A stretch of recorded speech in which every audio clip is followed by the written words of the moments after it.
Good morning, everyone. Welcome to the show. Welcome back, Chris. We are about to embark on part two of Chris's story, but, but, I have to. I was drugged back into my ancient podcasting days by a comment left by someone about the videos pertaining to Chris's story. Now, normally, I would let certain things slide on by, but the person had the nerve to double down on their idiocy. It's just dumb. Yeah. So what we're gonna do is we're gonna give them their 10 seconds of fame because I want people to understand how people get turned off from God. I'm going to show you what religion will do to you. And when you don't have a relationship with God and you don't trust his timing, you can really fall into a trap of being an absolute jerk. So, morning, Casey. Excuse me.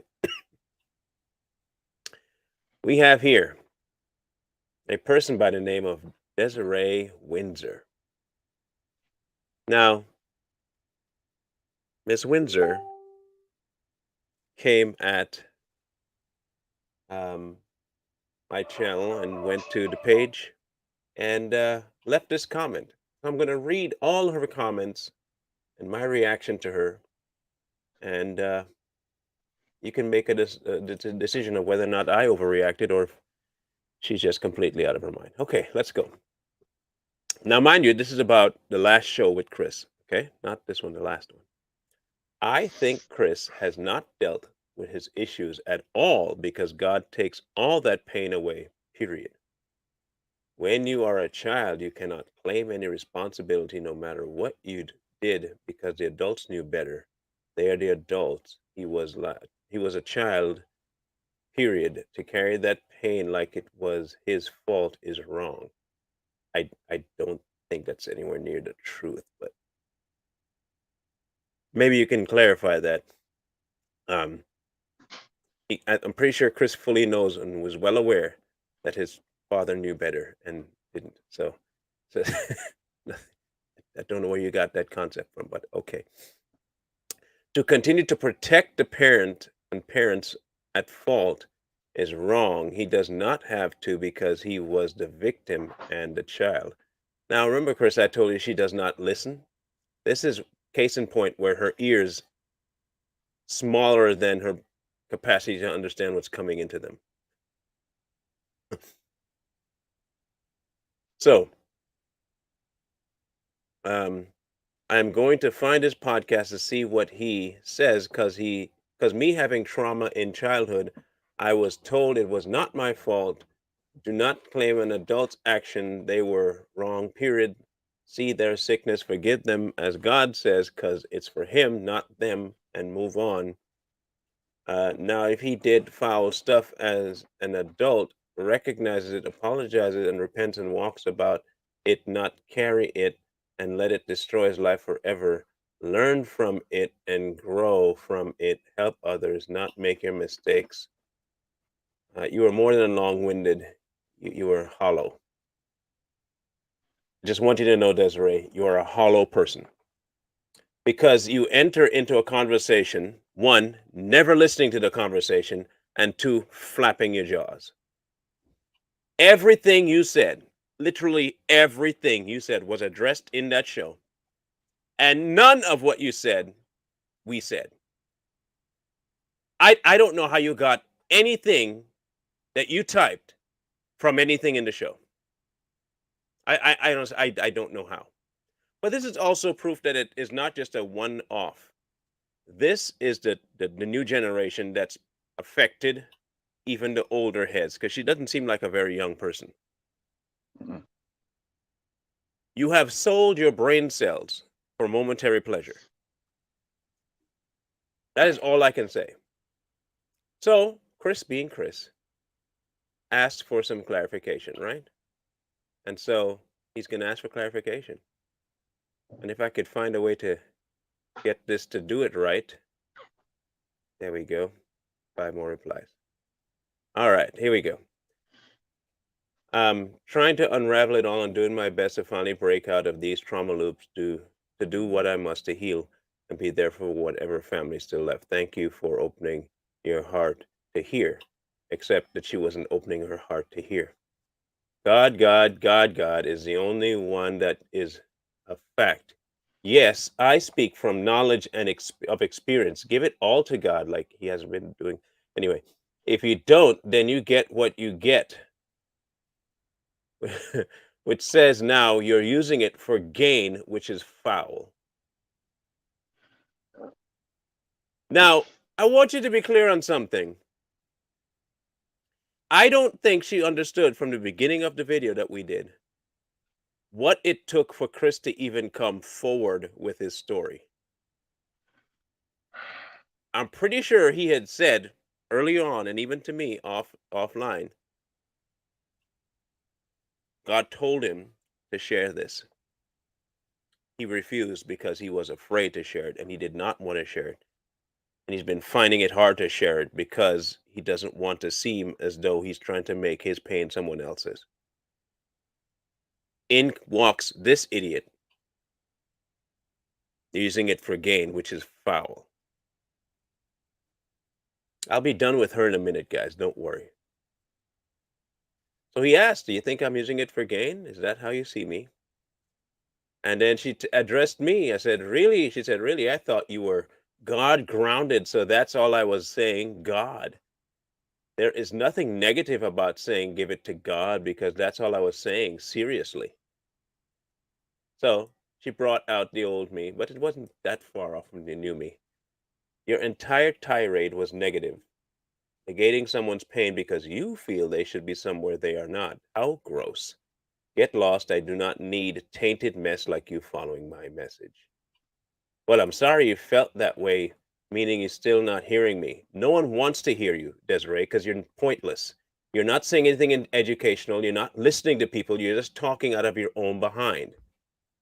Nobody wants to hear what you have to say because you're not listening to people. You're bringing your own nonsensical view about something we literally addressed in the show without listening. You did not listen to a single thing we said. So why are we listening to you? I get how you tried to explain it, but now your nastiness says you're right, and I don't need to follow you because I can't understand what I said. Then maybe you not as godly as I thought. We human and make mistakes. So all of a sudden now you human and make mistakes, but Chris needs to let it all go. So hold on, Desiree. Are we human and make mistakes, or are you perfect and you've let go and let God? You see what happens when you become a nonsensical, retarded person? That. When you try to push religion down someone's throat and try to identify yourself, I have arrived. I'm better than everybody else. Look how I just handed it over to God and I'm better now. Everybody makes mistakes. Which is it, Desiree? Are you perfect or not?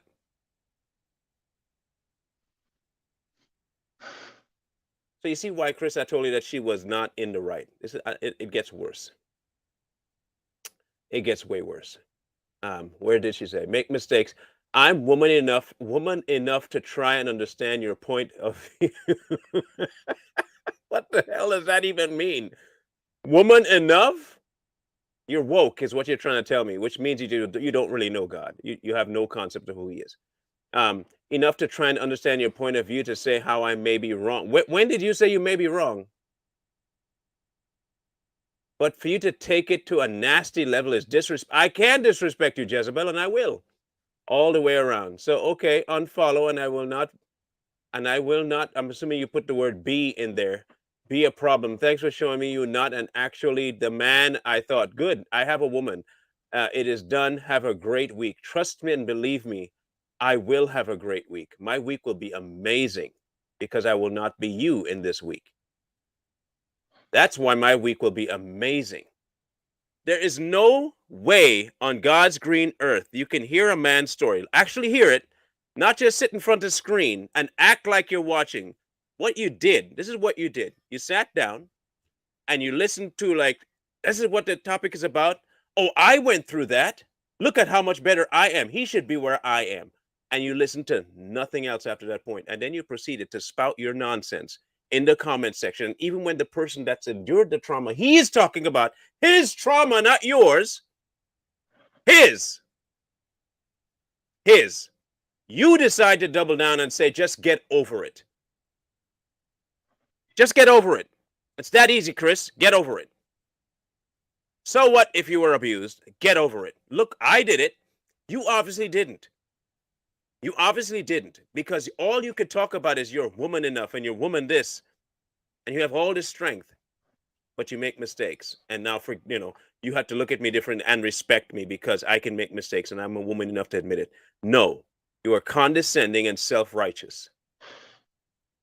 Plain and simple, condescending and self-righteous. And you're damn right I do not need someone like you in my following. I don't. I don't want you representing what I say. I don't want you sharing anything I have. I don't want it. Because you're tainting it. You are bringing something. You are bringing something that should not be in this conversation. You are not even helping, Chris. You're talking down. What do you think he's endured his entire life? People talking down to him, and here you come with your buffoonery doing the same thing. I don't understand people like you. I will never understand people like this. If your goal, and you say you know God so well, your main goal is talking to somebody who's been through trauma to say, get over it. It shouldn't affect you now.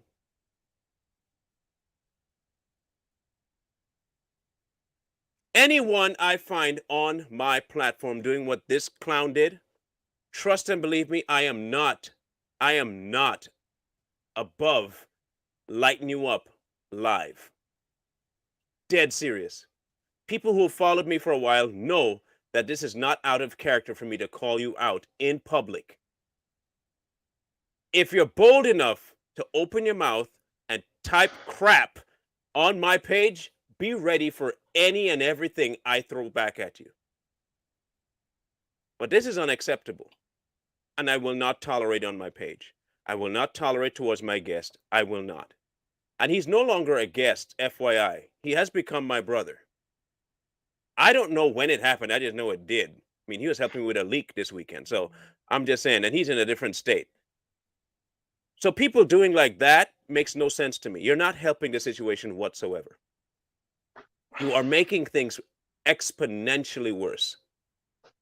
Now, if Chris was not actually pursuing God and trying to actually find his way to the throne, if he was not doing his dead level best, you would have single-handedly helped to deter him from trying.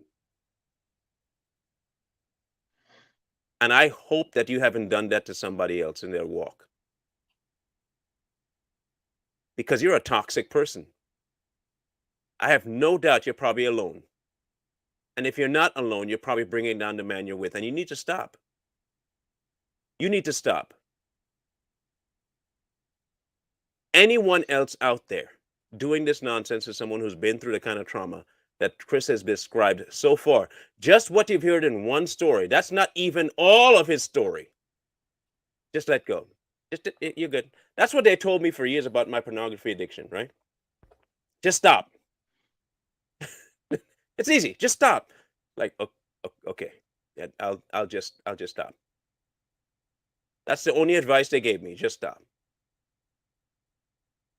No conversation about why it is that it even started. Because I can't address the root. Just address the symptom. Stop. Struggle with it, but stop. But I had to address her before anything else took place today because, for one, Chris, I wanted you to understand something. That is not the expression I want to have you understand of what making your way back to God means. It is not a matter of stop. Like I told you this last time about Peter. Peter did not just get told, "Then don't deny me next time." just, just don't deny me next time, okay, Peter? Stop denying me, Peter. That's it. You're done. No, he let Peter understand what took place. He gave Peter that space.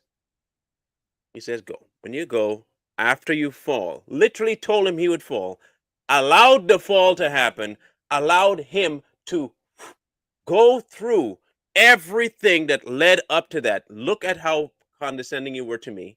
Look at how boastful you were. Look at how much pride you had.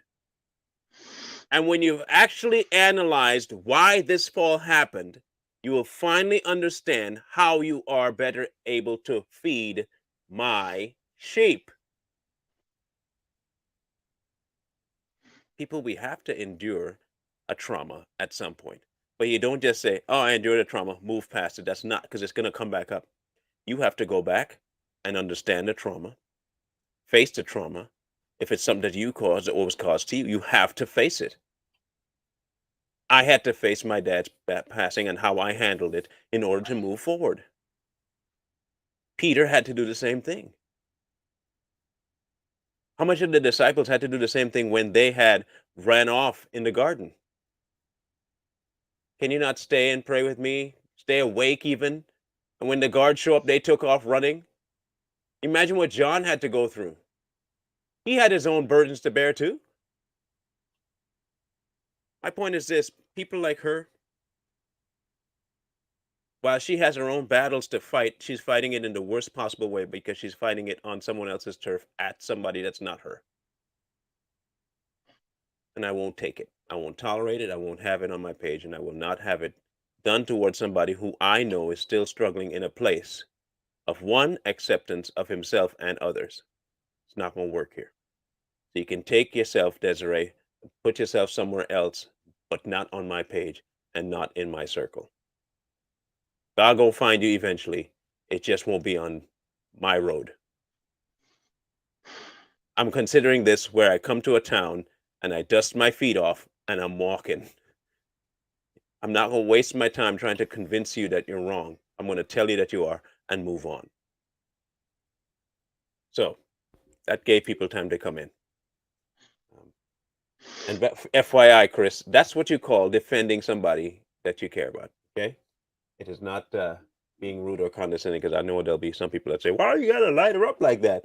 Trust me, I did not. I did. If you saw the old me, God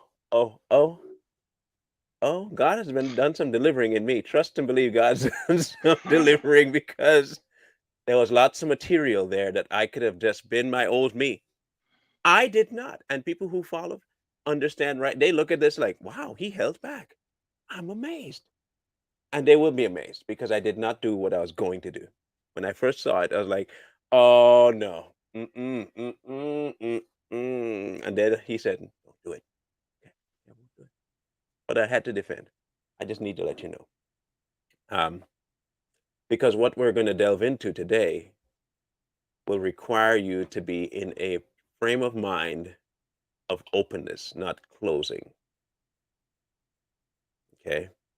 Um, Now, I want to go back to something we did last week and remind you that this is for not just your healing, but this is for his people as well.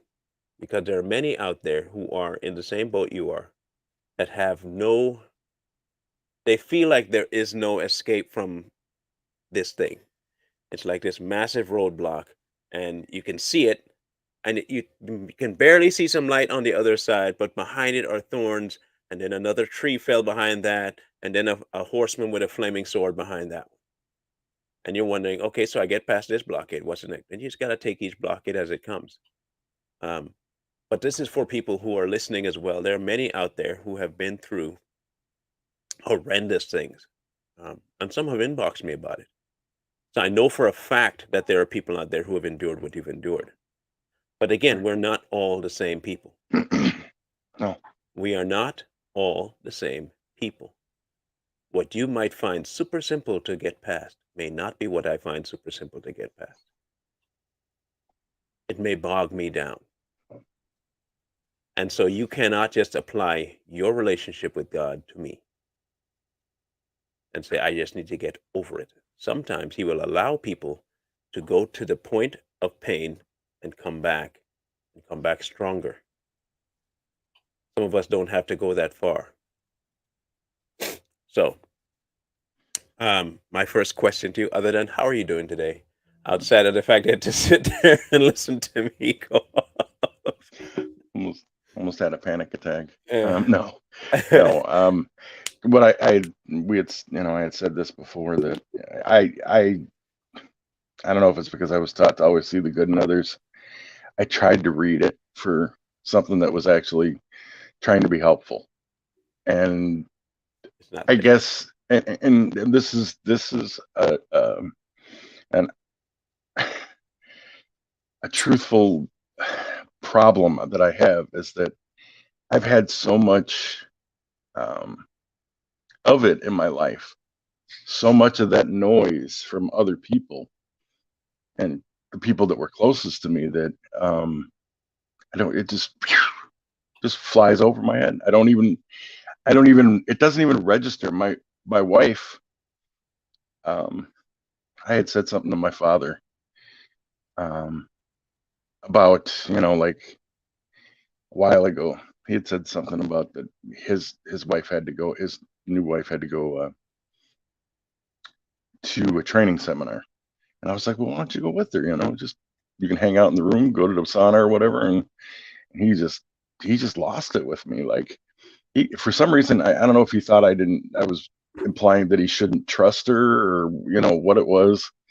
Um, but my wife, she's like, you didn't even hear him say that, did you? And I'm like, say what? Because she's like, he was just talking to you like shit. And I'm like, no, that's just normal. you know? And that's the problem when you get into that kind of a relationship, is it becomes the normal. It does. It's like, um, and I know that people are hurting with this lockdown stuff. I know what it does to you because having my wife with me for the last 9 months is just like we're at each other's throats sometimes. And everybody's on edge. She's on edge. She was the breadwinner, and now she can't work because of these the mask restrictions and her oxygen therapy. Hmm. So she's a nurse. She can't work because they won't let her wear these N95 masks. Well, she can't. And we requested the PPE for her, and they refused. So You know, um, you mentioned some just a second ago that the trauma of speech has become a the first thing that you accept as okay. And people could talk down to you and it's okay. And because you know what? It's never mind, it's all right. I mean, I understand that you might be you give the excuse of and the odd thing is that lady did the exact same thing. She used this talking down condescension. You did the it's okay, thank you for airing your point of view. And they continued to double down. Then when it got put back on her in the same way, she had a problem with it. The same thing like when your father is feeling free to go at you. If you even remotely put up a resistance to say, stop now, hold on, that is rude and disrespectful. It's always the people that love to inflict pain on others. They cannot take it when that person stands up or talks back to them in the same manner, or at least what they perceive to be the same manner, because they want to maintain that superiority over you, which is why I really had to do what I did. Because she has to understand that that is not where she thinks she is. She is not in a position of power here. This is my page. Okay, this is consider me Sauron. Okay, this is my castle. And then consider me Gandalf, and I will look at you dead in the face while I smack my staff in the ground and say, "You shall not pass." And you didn't. You have nice. Yep, I'll put you off my page. But when you endure that kind of, it's odd, but I have people in my family that have the same problem. They've been through some things with people that talk to them a certain way, and I will listen and hear it happening, and they don't see it. Like you said, it just kind of does this, and I'm sitting there, what, like, you didn't you Mm-mm, didn't catch on any of none of the stuff they just, mm-mm, and it was this, what are you talking about? And like, I'm gonna put out 4 things for you, and then you tell me if they were rude, okay? And I laid them out, and when I laid them out, they were rude. Hearing them from the person that has been inflicting it on them for years, not rude. It's just how they see me, and that's just their point of view. That's just who they are. Now, you as a person trying to get to know God better, we all are, now have to battle people like that who have been given more years than God has. Okay. While you know God, you have given more attention to them over more period, a longer length of time than you have to God, is what I mean. right. So Okay. your ear for hearing God and everything He says is not as attuned as it is to people and their negativity. You have a practice thing to do now where you have to listen to Him tell you what He says you are. And that's difficult because it goes against everything you've been told for 30, 40 plus years. It's when I say it's a long line that you have, not God has to do, you have to let go piece by piece. We know that God could take everything away in an instant. We know that's who He is. That's how, because nothing can, we know, okay? We know. It has always been our problem of us letting a certain thing go. It might be a comfort to us. Look, David said it. See if there's any wicked way in me. Oh, no, it was Job. See if there's any wicked way in me. Just check. Check and see. Please, just check. Now, remember, yes, it was David. It was David. Now, he was a man after God's own heart, but he kept constantly doing some dumb stuff. But what he kept doing was pursuing. Now, I want people to understand this. When you have given 40, 50, 60 years to the devil, and you finally come to the realization of who God is, you're going to have to retrain yourself, not God, yourself, to make God your go to. It had become normal for you to treat things with certain things. You're still in the human form, you're still going to be doing your daily thing, and you're now including God in it. Yes. And you're asking Him to do it for you. Yes. But you've practiced for 50 plus years to go against the thing that's positive for you. And so this is where the grace thing comes in. And you have to understand He is patient enough to work with you the same way He was patient enough to work with Peter. Same exact way. The benefit is that you get past one thing and you realize, oh, now I know what to recognize it as. I can now recognize it. And now I can, okay, you see it coming, you understand, and you can, that's how it becomes easy to turn because you recognize it. It wasn't easy to turn before because you never recognized it. Like you're telling me now, it becomes normal for people to talk to you that way. And when you recognize it, you'd be like, you know what? I see it, and God doesn't think that of me. I see it, God doesn't think that of me. But when you see it and then you say, it might be true, or, well, that's how they always thought of me. Once you do that, you've acknowledged something anti to what God thinks. And when you keep doing that, the less and less progression you make. That's the first thing I want you to realize. Um, Secondly, they have no power over you more than what you give them. And if you stop giving them that and start addressing God alone, you'll have a much easier time not getting over it, acknowledging it that it is there, and acknowledging that it doesn't define you. It doesn't. It doesn't define you. Question two.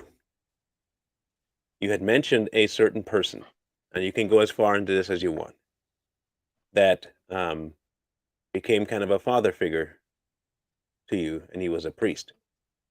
Yes. If you can expound on that a little more, I want to know exactly what, or maybe not exactly, as much as you can divulge into that whole episode, that story timeline. What exactly um, was that time frame of your life? What did it entail? Um, Back then, when the we moved into our house, um, it was next door to the rectory. Hmm. For people who aren't in the Catholic Church, that's where the priests live. Um, they all live in there. We had a priest had left under questionable circumstances, um, that I had been close to. How close, I don't know. When I asked about it years later, I was basically told, "What difference does it make? It doesn't." Um, Looking back on it, I think that he was messing around with older boys. I know Hmm. he had threatened somebody that he would kill them if they had told anybody. But my mother had asked me if I had, at some point in time, she had asked me if anything had ever happened, and I'm like, I literally do not remember that anything. I barely remember the guy. And then a new priest came after him, and it was Father John. And I helped him move his stuff out of his car into his room, and he taught me about his ham radios, and I was helping him put the antenna up, drilling the hole through the brick for him. So I was probably, I don't know, 12, 13 maybe. Um, I again, times are a little weird in my memory, but it was a good relationship. There was nothing untoward um, that came at the hands of another priest. Um, that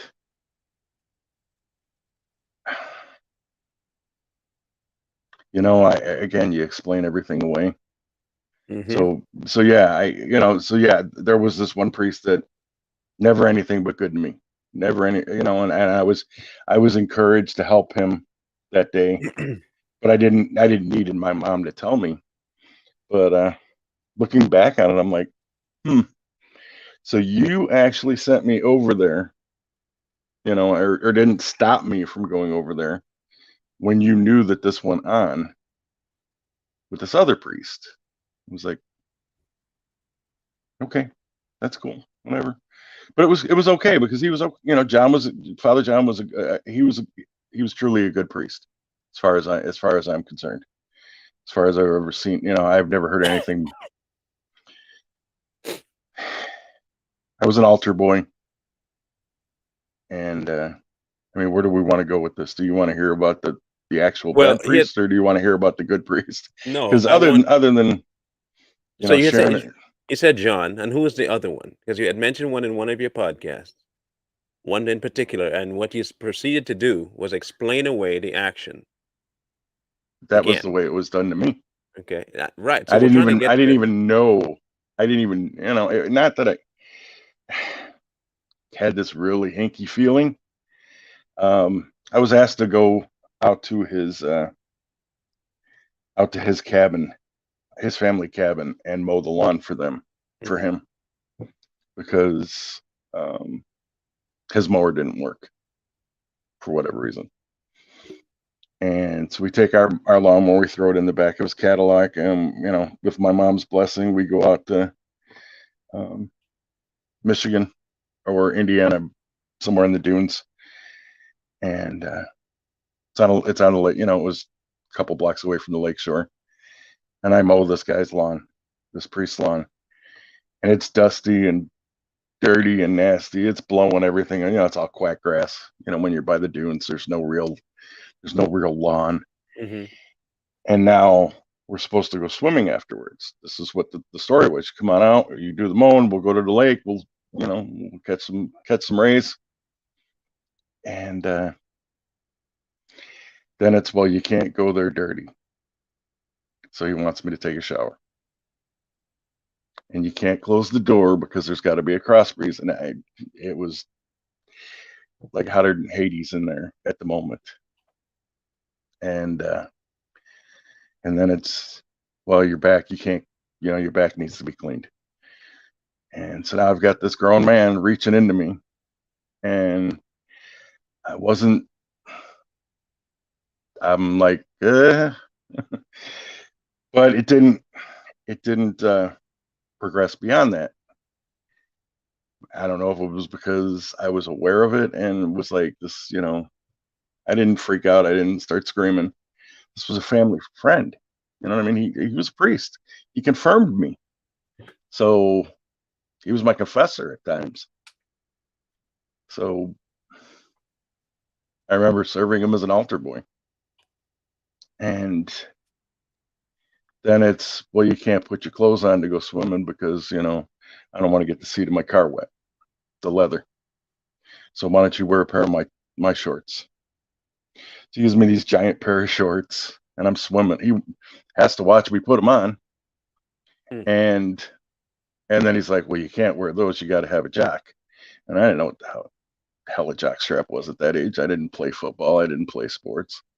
So he gives me his jock and wants me to put that on. And I don't know how to put it on. So he's got to come and help. And that point in time, I was like, all right, let's just get the hell out of here and let's go swimming. And he wanted to play, you know, splash and grab games in the lake. And me being who I was a strong swimmer. And it's like, miss me with that noise because this was just not, you just had that feeling that it was just like, yeah, it doesn't, um, I tell my mother about it. I know she told my father. There's no way she didn't. She told my father everything. And I played it down as much as possible because one, he didn't really touch me down there. So, and in my mind at that age, my understanding was that that's what molesting was. That was you had to touch somebody's No parts. no parts, and it was like it went nowhere, nothing. Years later, I asked him, about it when I was asking him about the other priest, and he's like, "Well, you told your mother it was no big deal." Hmm. I'm like, "The hell did you think I was going to tell her?" You know what I'm saying? I was 12, maybe 13. Um, what was I going to say? The priest that's been a neighbor, for my whole life. I don't even know what he did. At that point, it's like I knew it didn't feel right. I knew it didn't. Um, did he do it to other people? I don't know. But whenever I'd see him after that, I always, he always just tainted a relationship, tainted a Hmm. friendship, and it was a man of God. Well, it was a man pretending to be a man of God. So No, let's make right there, the make a distinction. very, very big distinction. Okay, there's people, it's like there's steak and then there's spam. Okay. I've heard You you you say can this call before. you can call both of them meat, but they're not both meat, okay? One of them's a lie. Okay, let's just call what it is. And you might like spam. Heck, I grew up eating spam. But that is not steak and it is not chicken, it's not meat. It is something else. As they say, it's stuff posing as meat. Spam. stuff posing as meat. That is a man posing as a man of God. That was not man of God esque. And yeah, it was molestation. All of it done out of permission.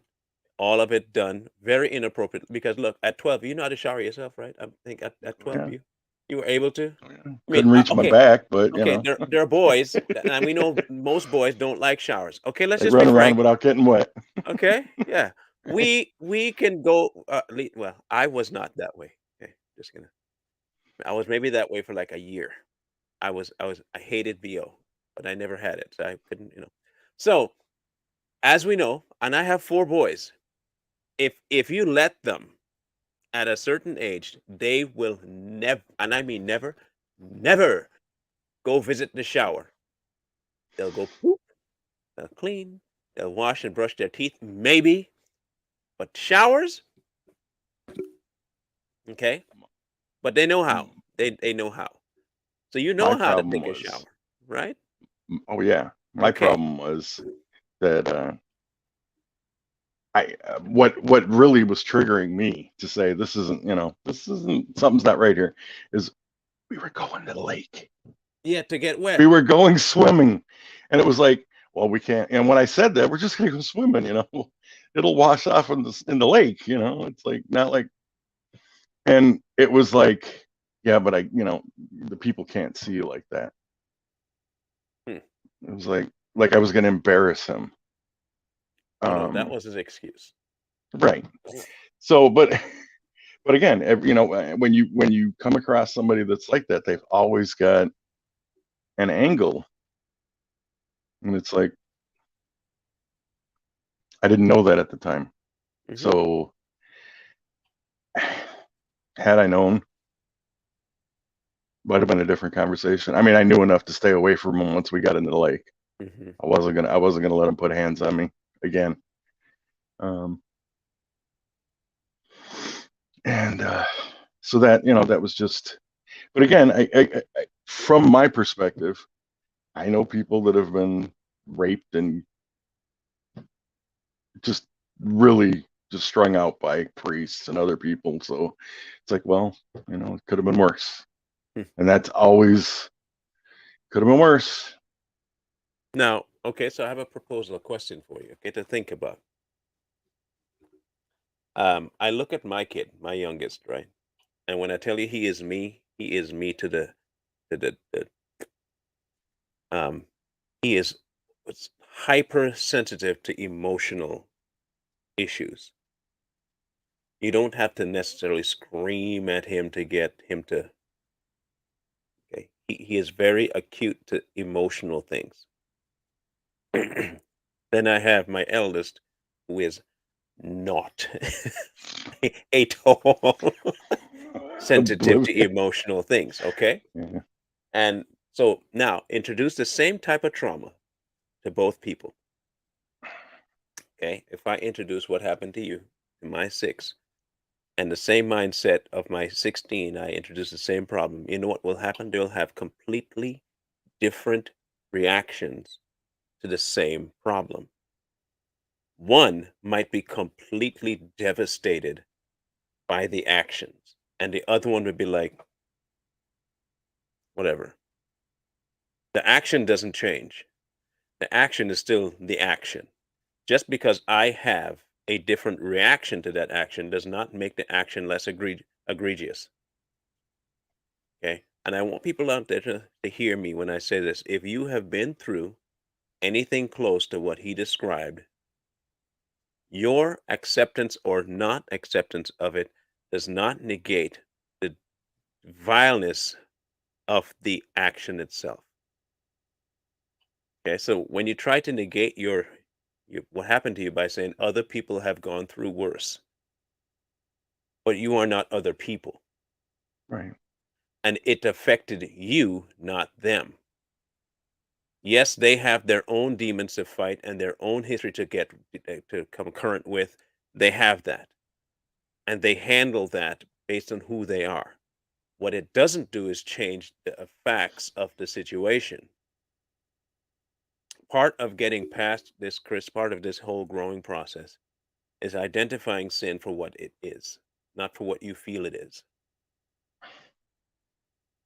Okay, your feelings about the situation has nothing to do with the sin.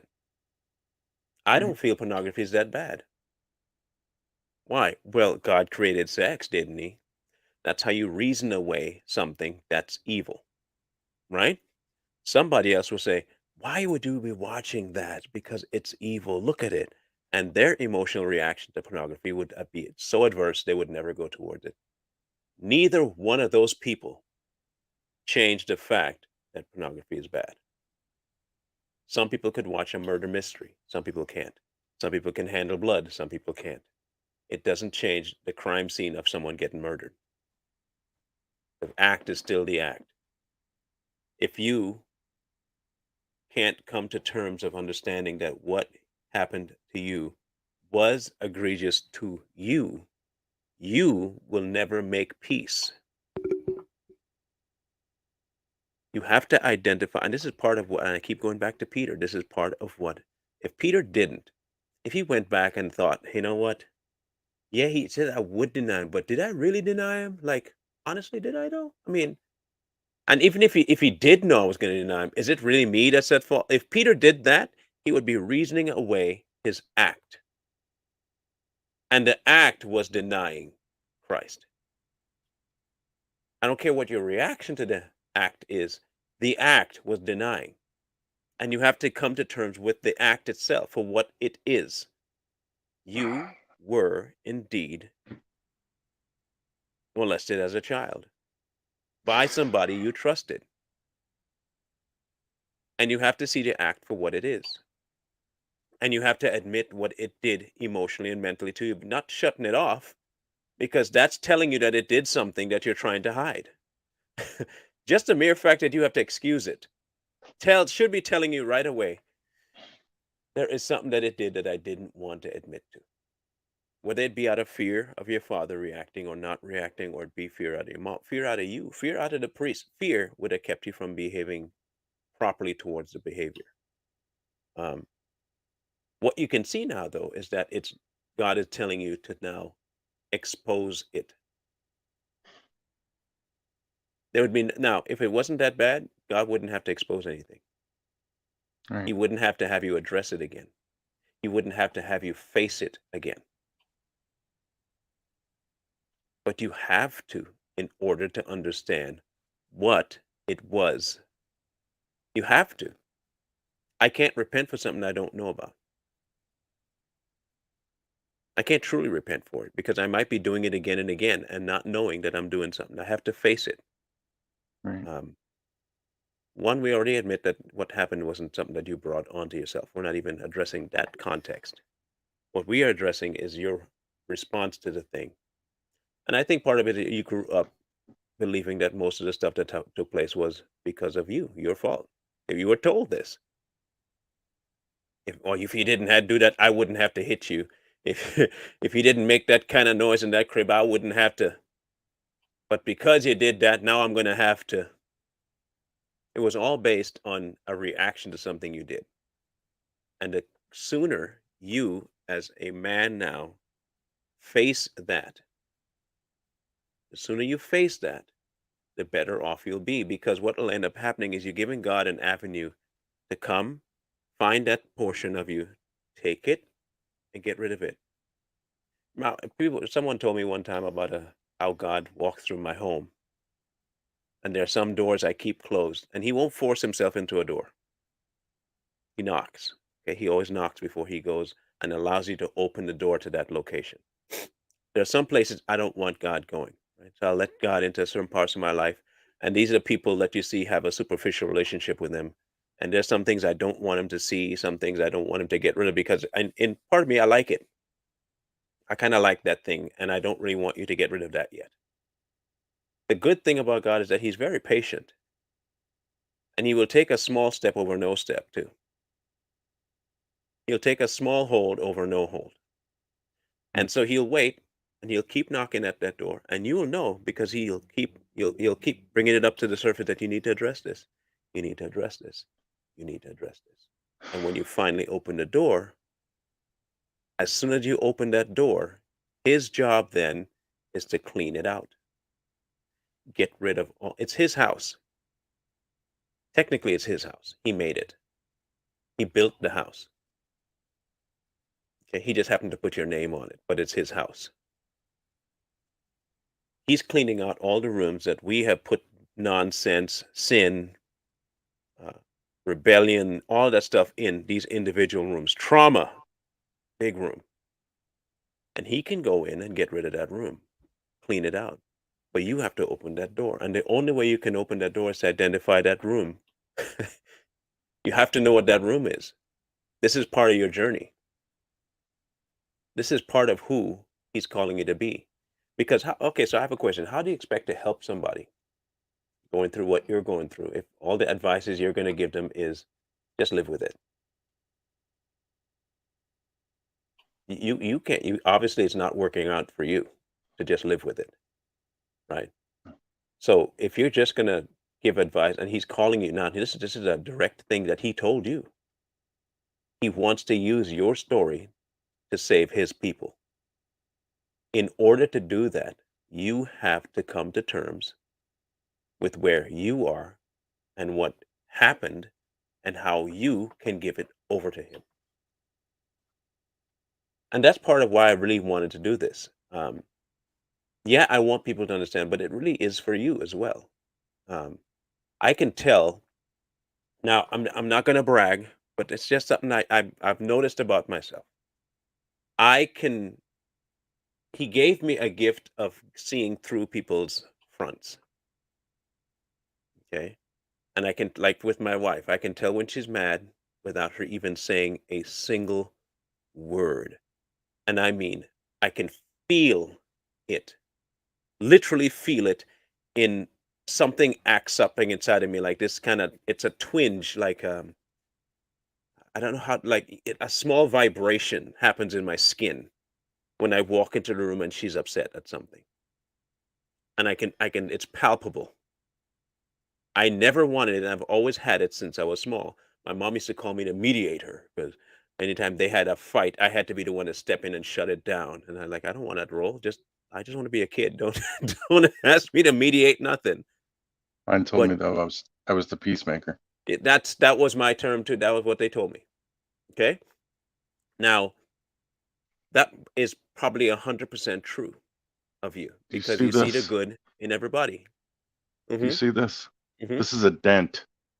I was told by my mother that that's where God touched me and told me that that was my job when I was a kid, Mm-hmm. when I was a baby. How do you deal with that? How do you deal with, you Um, know, but the truth is, you probably are. Now you have a certain streak, a part of you that's sensitive to people's lives. You have a genuine heart to help, but you have a lot of hurt that you can't fully help. So he has to help you first so that he can work through you to help others. That's what your journey is for. Your journey is to let go of all the things that you want others to learn from in your story giving. You have a lot of pain and a lot of things that you hold on to, and you pass it off as may not have deserved it, but it is what it was.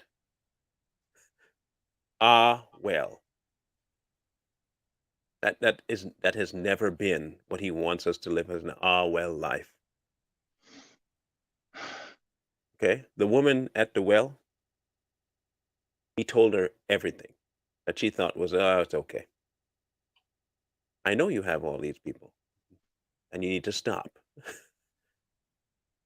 I need you to stop.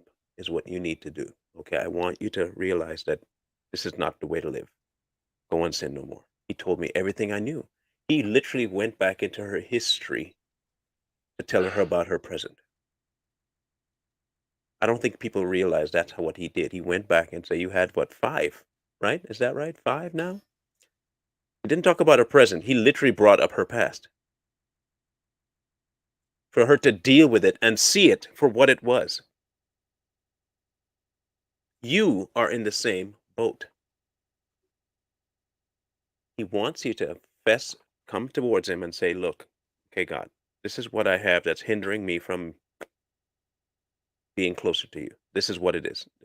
I am incapable right now of either accepting that it happened or facing it, and I need you to help me or allow me to see it so I can release it to you to get rid of it.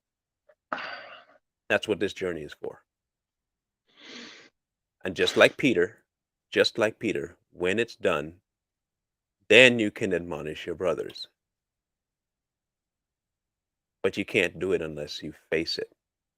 And passing it off as, oh, it wasn't as far as someone else's trauma is still negate. You're doing what exactly that lady did to you. You're negating your own trauma.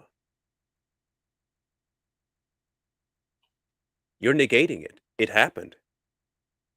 It happened to the point where it now become a story that you tell to still defend a man. And I want you to try and formulate in your brain, not your heart, your brain, if logically that makes sense. Doesn't. Okay? I'll put it even in worse way. If your son or daughter came to you and gave you any version of that story, would you view that as, he's just being friendly? No. Okay? It would be exactly what it was, molestation. And me as a father would have probably gone and dealt with it personally, which I shouldn't. But you know, what would have happened? Right. So negating it because it's not as bad as someone else's is like me saying, well, I'm just watching pornography. I'm not going around having sex with everybody. It's Right. not as bad as that guy over there. Lord have mercy on me, a sinner. Then the tax collector says, at least I'm not like that guy over there. And God only heard one man's prayer, right? Not Hmm. the other guy. He heard one sitting there broken and said, I'm a sinner. This is who I am. Have mercy on me. As opposed to the other person who's not being fully straightforward and honest with himself about what's going on. He doesn't want you to be like that. He doesn't accept that as a middle ground. It's all or nothing, but all doesn't happen overnight because we know as men, we try to keep things from the forefront. Um, Another one of your stories that you had mentioned um, came after the, the priest run, and it was a conversation you had with your dad. And I want you to kind of break that down for me. There was and I'll see if you could remember what you said about it. It was a very direct conversation, and he didn't really. How's the best way to put this? He basically brushed you off about it when you confronted him about the things that happened. That it wasn't that big. Right. Now, what I want to have you, well, the question I have is his reaction to that request of you, that you gave of him. Is it something that you just decided that you're okay with, or did it enlighten you to something else that you need to address?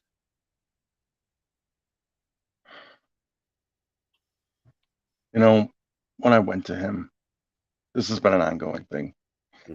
I would come back to him, and at one point in time, I had envisioned him and me having these conversations in front of the church, or in front of in front of a group of men, or that had gone through similar things, and he wanted no real part of it.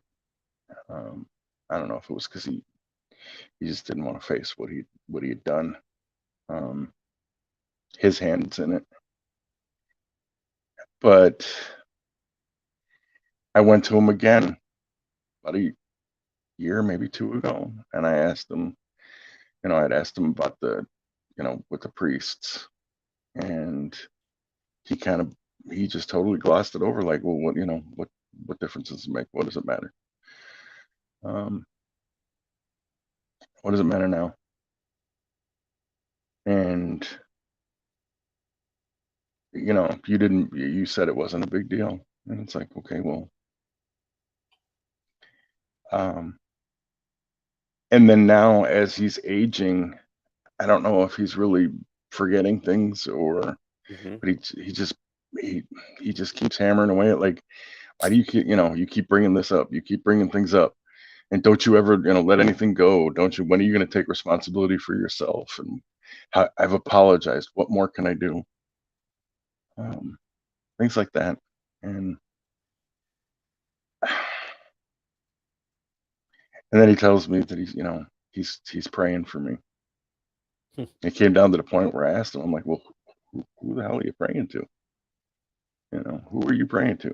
And he's like, what's it fucking to you? And I was like, I don't know, Dad, but um, you know, I just I You just know, kind of it you're you're just t- you're talking about a trauma that's still ongoing. Okay, so you're in the throes of it pretty much right now. Really, is what it is. You're in the dead middle of this hurricane. This is, and it's not even the hurricane. You're in the middle of a tornado. You're still getting lashed with winds, and you cannot just go in wherever the tornado takes you. Um, I'll I tell you, keep going back to the one that caused the trauma, yeah, and and it doesn't. It's a dead end every time. he I know it he says the firsthand. words that and he's like, and then you cry, and then it tears me apart, and it's like, okay, it's like, and that was really, you know because I couldn't get through a conversation about it without tearing up, without Hmm. getting that emotional. And it's like, do you not see something? Do you just turn this around so that it's not you, it's me? When are you going to take responsibility for your own, your life? Because it's just, I'm trying. I wear every sin of my own. I'd said about it. I'd mentioned it about the scar in a tree, how it grows bigger with age, Hmm. and that's just what it feels like. It's just like you go to the one person that's left that can fix you besides God, that can try to make headway of it, and they run from it. But then 6 months later, you get the call, I really want to see you. Can you come by, or that type of deal. And I'm like, Dad, I just can't face you. You want to do something on Facebook, you want to, that's fine, you know. But he really doesn't want to see face to face or eye to eye. He just wants me to be able to, because he said it. He's like, I know when I die, you're not going to come to my funeral, because I couldn't come to my mom's, Hmm. and I was just, it was like a pity party, and it was like another way to guilt me. And this last time when he went there, I just I had been listening to you and talking to you about it, and started the podcast, and he came at me with it, and I even called him out a name. And my wife, she had to leave the room. She was so emotional seeing that kind of conflict, but she doesn't deal well with it. Hmm. But she's like, did you? She goes, you called him. Mm-mm. And I'm like,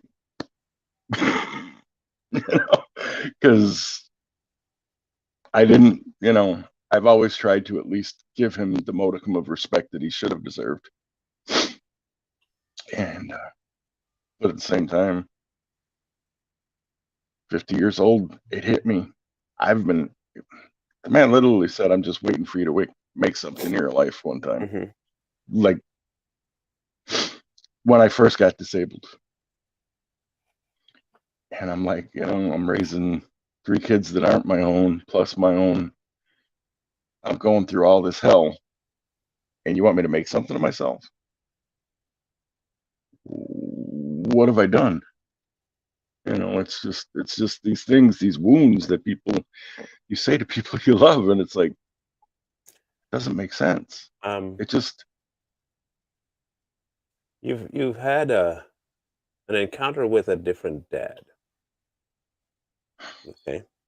Um, and he wants to be your father.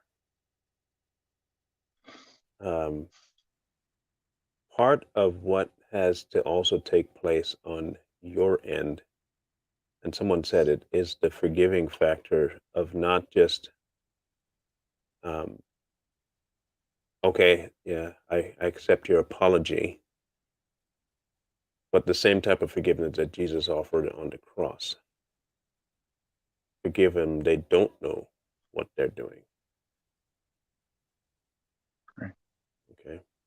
Um, it does not, again, that doesn't stop the need for you to address this. It's not what I'm saying. It doesn't negate the need to address it. Because remember, you're also doing this for him. This is about your dad too. Um, but the forgiveness of towards him, because God will forgive him, is monumental for you. Because I think what you're looking for is a level of acceptance that you're just not going to get. There's a level of support you're not going to get. There's a level of love you're not going to get because he doesn't have that to offer. He's functioning out of his own, and his own for years has never been that.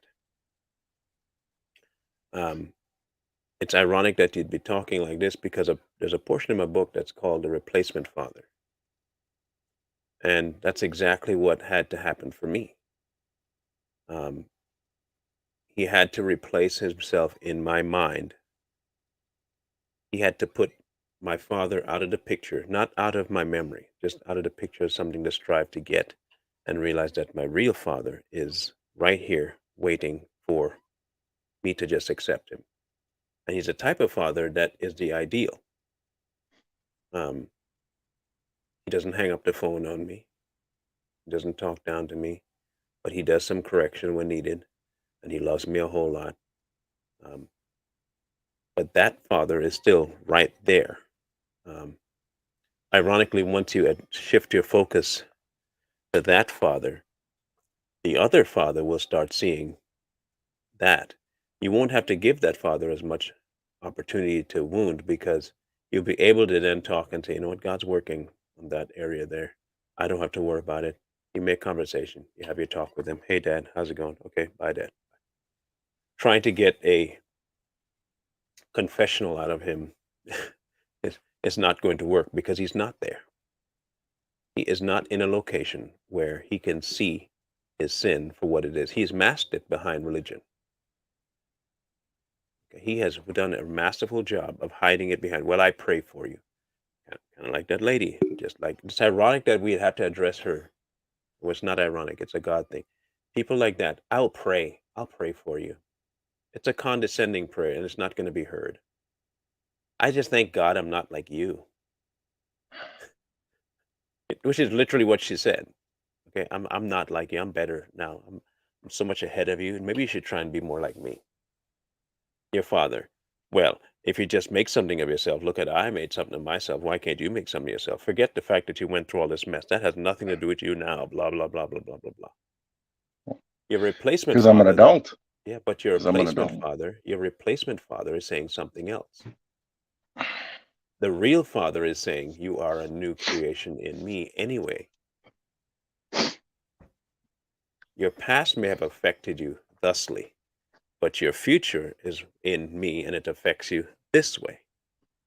But you can't go forward with me unless you relinquish your past to me.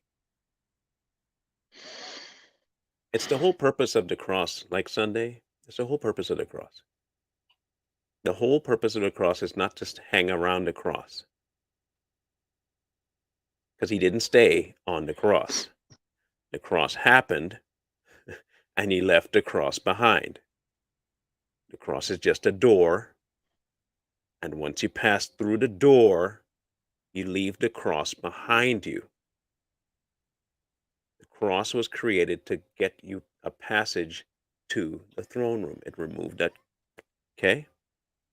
You are not coming to the cross to suffer over and over again the atrocities of the cross.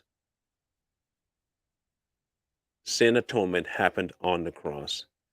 It was put to death in a tomb, and he didn't even stay in the tomb. And like I said, we like to stay in the tomb sometimes and just hang out.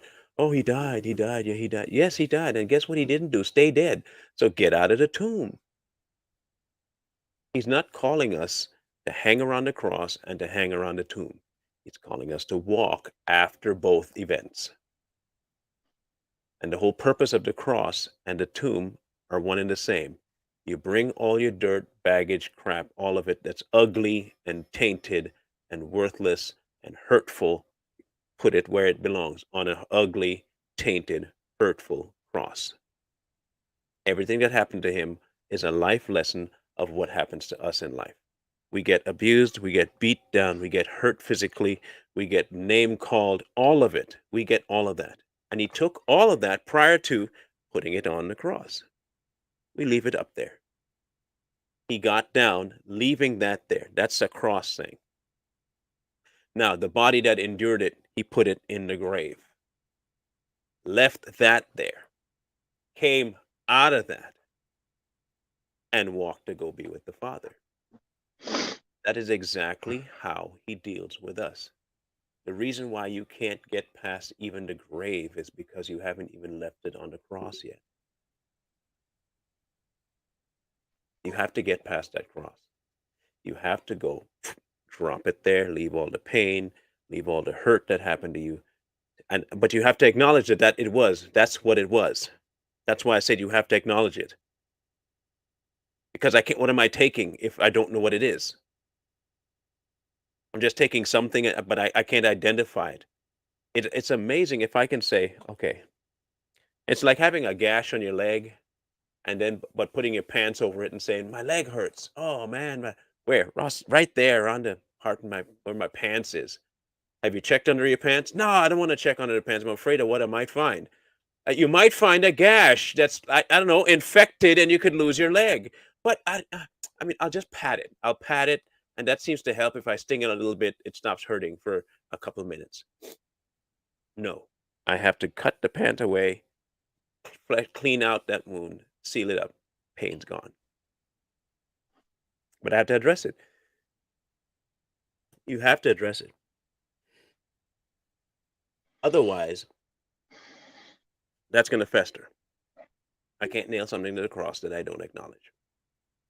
I can't leave it on the cross, but I have to leave it on the cross. And then I have to take the old way of looking at the thing to the grave.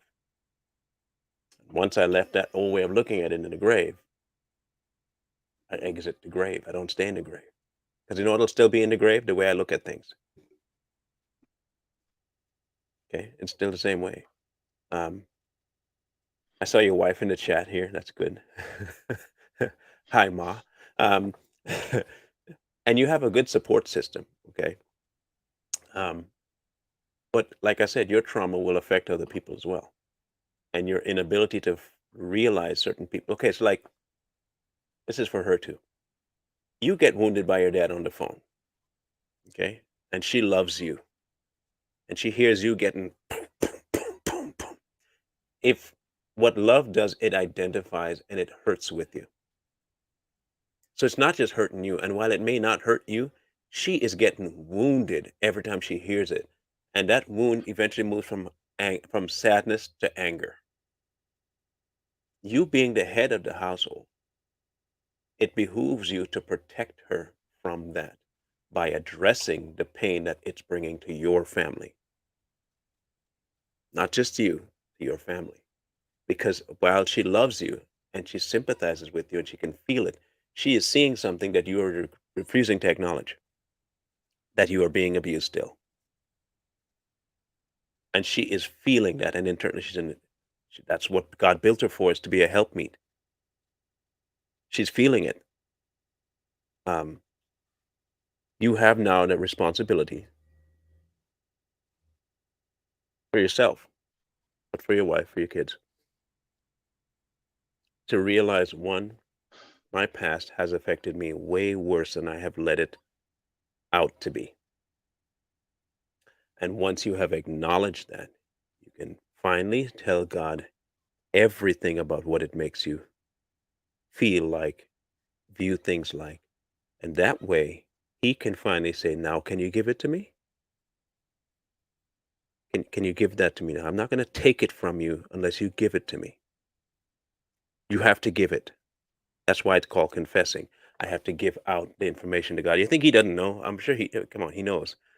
But there's a big difference. Like kids, they're hiding the cookie behind their back. They have the cookie behind their back, and they're like, um, uh, and do you have a cookie? I'd like a cookie, but did you take a cookie?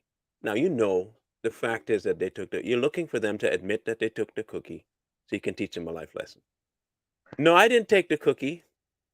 Meanwhile, the cookie's bigger than their back, and you can see it poking out the other side, and they're dumb enough to still think that they can hide this from you.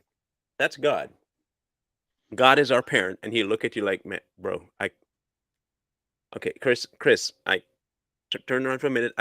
Right behind you. I'm seeing the stuff you're telling me doesn't exist. It's like right there.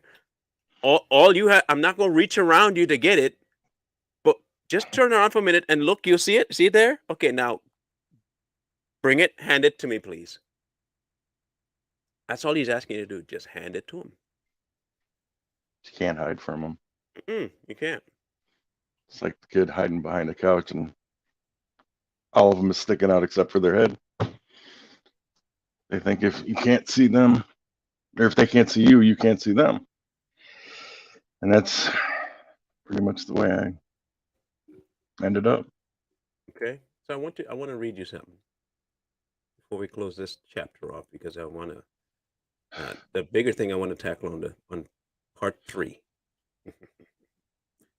Part 3 will be about you and your continuing of the things that you endured. I want to address your portion the next time. I want to go past the kid trauma to the inflicted trauma. Okay. But I want to read you something, and it'll take a little bit, but I promise you it'll be worth it. Now, I was right. It was David. Okay. You have searched me, Lord, and you know me. You know when I sit and when I rise. You perceive my thoughts from afar. You discern my going out and my laying down. You are familiar with all my ways. Before a word is on my tongue, you know it completely. You hem me in before and behind. You lay your hand upon me. Such knowledge is too wonderful for me and too lofty for me to attain. That's the first phase. He just laid out that God knows everything. Everything, blanket, cut, dry, birth, death, everything in between, hairs on head, bam, everything. Hey, he's just told you who God is. Then he proceeds to tell you what man tries to do, even knowing that God knows. Okay? So, where can I go from your spirit? Where can I flee from your presence? If I go to the heavens, you're there. If I put my bed in the depths, you're there. If I rise on the wings of dawn, if I settle on the far side of the sea, even there your hand will guide me, your right hand will hold me fast. If I say, surely the darkness will hide me, and the light will become night around me, even the darkness will not be dark to you. The night will shine like day, for darkness is as light to you. Meaning I can see through anything you try to put up. I can see your past. I can know all that you're doing, what you're trying to hide from me. You're like the kid with the large cookie. You created my inmost being. You knit me together in my mother's womb. A lot of people will, and it is partially about the abortion issue, yes, but this is how intimately he knows us. Okay. And you've built stuff before. You've built houses, right? When you're done with that house, you know that house intimately. You know corners, nooks, crannies, a structural flaw that you may have overlooked, but it's perfect. But to you, it's like no. But you know what nail size you use. You know exactly all the materials, the type of. You know the house. Okay. I praise you because I'm fearfully and wonderfully made. Your works are wonderful. And that is key. I praise you because I am fearfully and wonderfully made. Made. Not I am fearfully and wonderfully grown. Made. Your works are wonderful, and I know that full well. My frame was not hidden from you when I was made in the secret place, when I was woven together in the depths of the earth. You saw my unformed body. All the days ordained for me were written in your book before one of them came to be. How precious to me are your thoughts, God. How vast the sum of them. Were I to count them, they would outnumber the grains of sand. When I awake, I am still with you. And now comes where you are. Be ready for this one. Mhm. If only, God, you would slay the wicked. Away from me, you who are bloodthirsty. They speak of you with evil intent. Your adversaries misuse your name. Do I not hate those that hate you, Lord, or abhor those who are in rebellion against you? I have nothing but hatred for them. I count them my enemies. They wounded me, God. They hurt me. They did a bunch of stuff vile to me. And in doing that, isn't that against you as well? And then for some reason, David internalizes events. Okay? Then he internalizes and realizes something. I could be one of them in a heartbeat.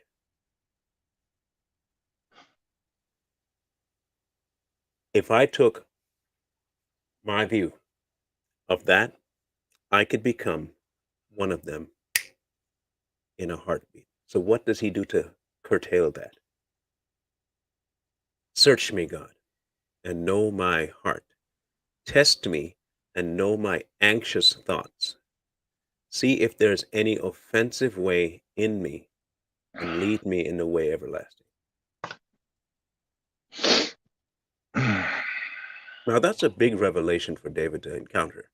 He followed the full gamut of human emotions in that one chapter. I acknowledge who God is, what he knows. Okay. I acknowledge that I try to run all the time and I can't run.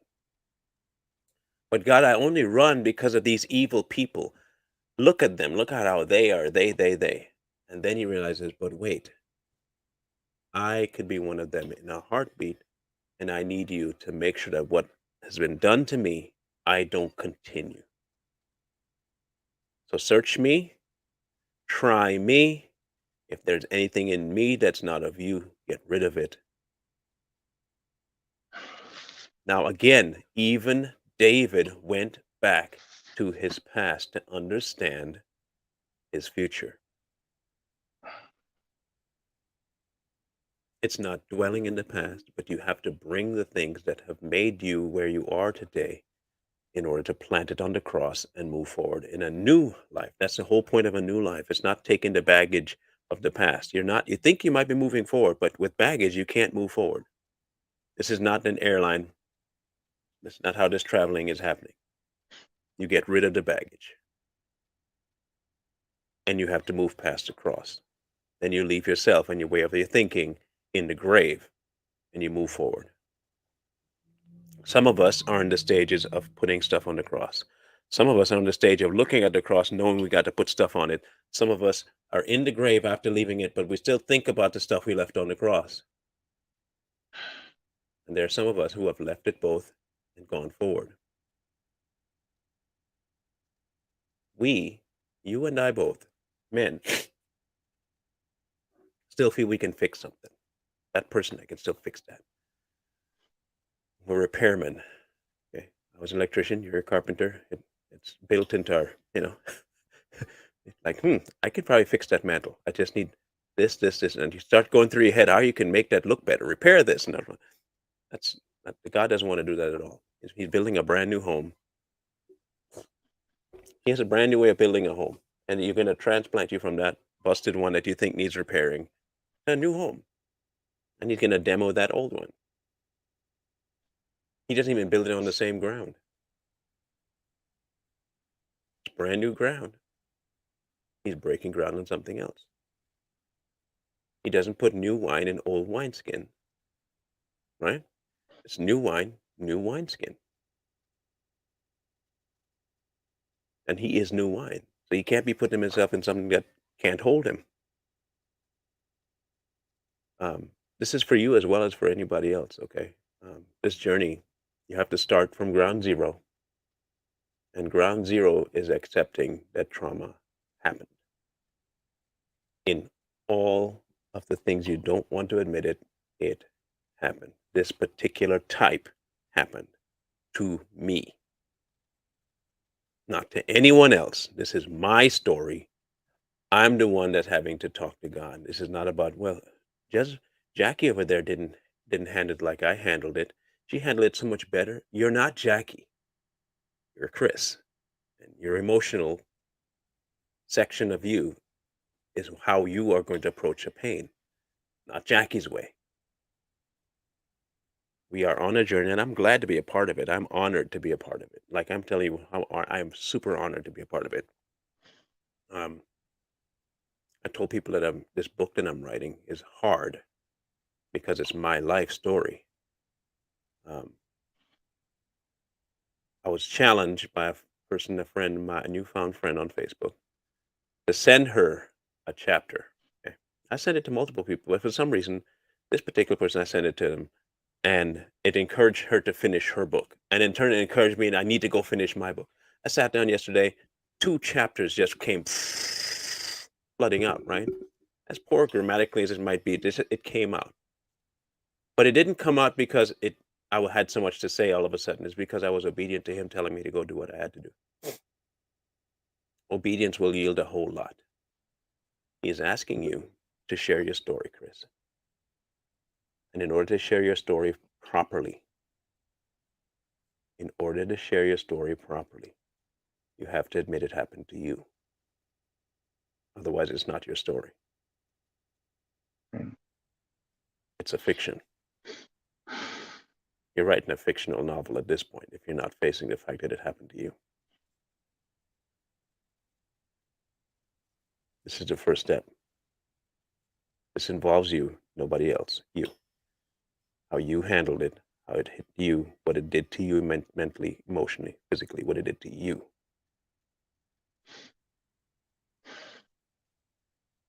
Do not make excuses for the sin in the world because it is happening and being inflicted upon you. And the person that's asking you to talk about it is the only one that can take it away.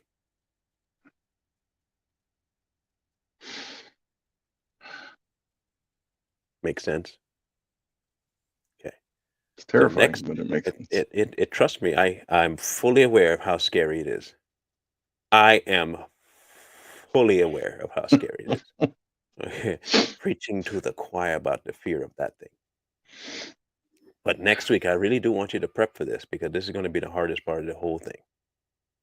Um, we're going to be tackling your role in all of this as the adult. I mean, not the child role. We tackle that.